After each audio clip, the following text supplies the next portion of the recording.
We need a movement towards real peace, towards guaranteed security. And we all need this. In Ukraine, in Europe, in America, everyone in the world who wants peace in international relations. Russia is the only entity that is dragging out this war and mocking our people and the whole world. And to pressure Russia towards peace, strong things, strong steps are needed. Meanwhile, the US president says the natural resources deal with Ukraine is, quote, just about completed. Tony Halpin, who leads Bloomberg's Russia economy and government coverage, joins us now. Tony, what are the expectations from these talks? US-Russia talks, they were 12 hours in length. Was anything achieved of significance to move this forward in terms of that ceasefire that President Trump has been pushing for? Good morning. Yes, well, we're expecting a statement in the next few hours which will detail exactly what it is that they did agree. But both sides were saying that the main focus was on extending a ceasefire into the Black Sea area to ensure the security of navigation. And in principle, that ought to be a fairly easy thing for Russia to concede, because Ukraine has been fairly successful in pushing out Russia's navy from the Black Sea with drone attacks that have been going on for well over a year.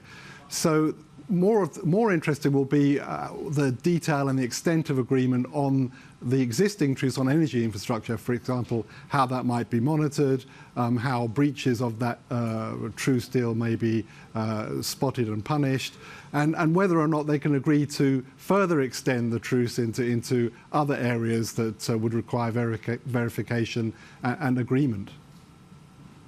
Well, Tony, on that infrastructure truce, is it actually holding? We saw another barrage of attacks by Russia on Ukraine overnight. Is the focus and the carve out on energy infrastructure, is that holding?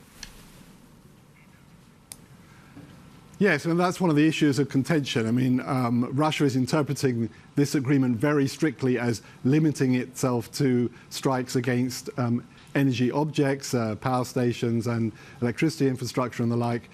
And Ukraine was highlighting the fact that even as the talks were going on in Riyadh yesterday, a missile struck the northeastern city of Sumy and injured more than 90 people.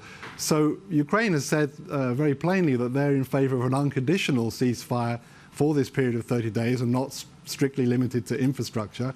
It's clear that Russia isn't ready to go that far yet, and the US doesn't appear willing to pressure Russia into making greater concessions on that. And Tony, on the minerals deal, it's been on again, off again. Where does that stand? Yes, both sides say they're close on that. The US clearly wants involvement in developing Ukraine's mineral resources. Ukraine wants to bind the US more closely into its economy as a security measure, if nothing else.